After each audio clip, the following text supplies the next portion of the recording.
برو به جون خادمای حرامه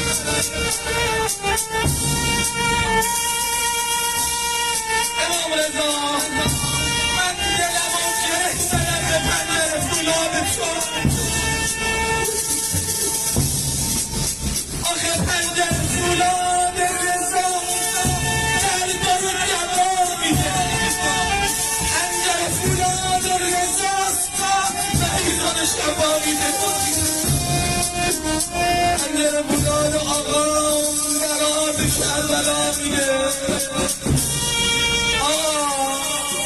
خوشبالونه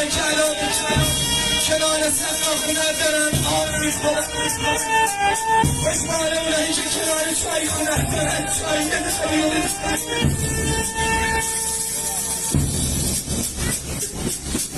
سلطان آقا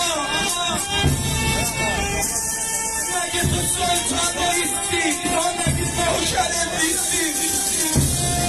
ارباب سلطان نباید مگه به نوکراش یه توفه یه روزی بده آقا امام رضا من برای خودم چیزی نمیخوام این رفیقام برای خودشون چیزی نمیخوام به خدا یا امام رضا خیلی جوون داریم خوشبختی جوونامو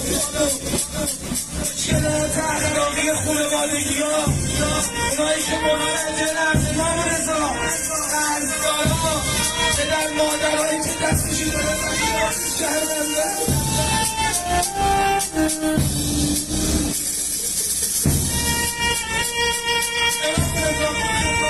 خیلی از پدر مادرها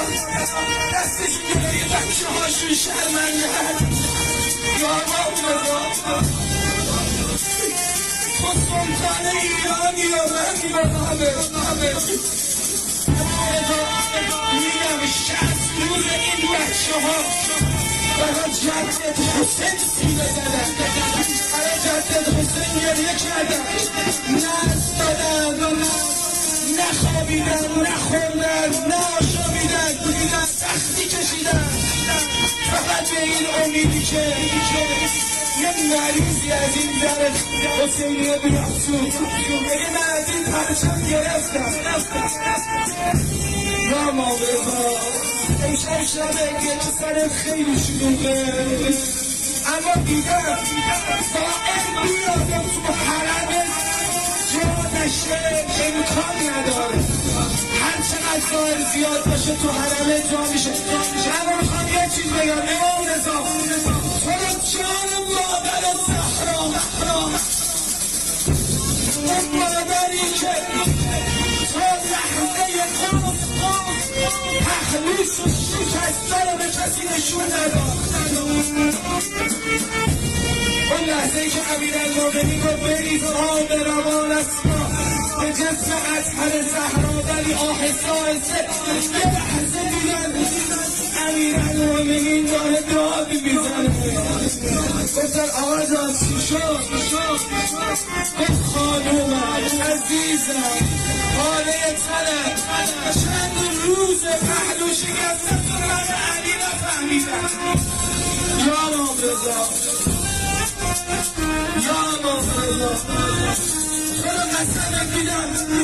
که اون لحظه سراشیبی بردار که زینب صدا زد حسین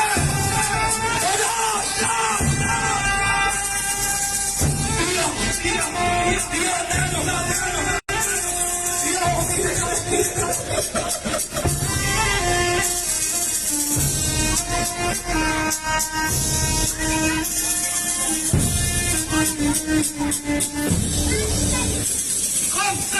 قریبا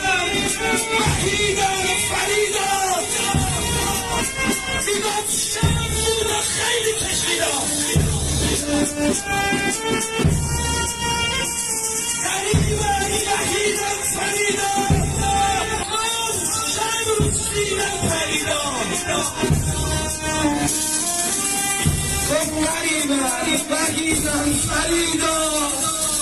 خواهرش از خیمه بیدار ای گفت آروم ای حسین مظلوم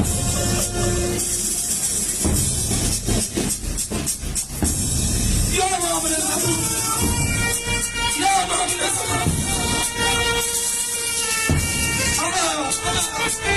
سر قربان آقا آلا سر قربان آقا یا امام صح گرفتار آقا مریض سختی امام رضا جانم سر امام رضا جانم باید نرگونه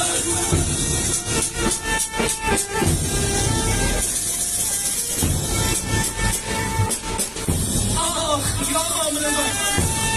یادم ندی رو غیرت علی مرد زینبی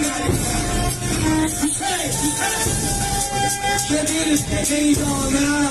و سراشیبی گداریده رو غیرت علی مرد زینبی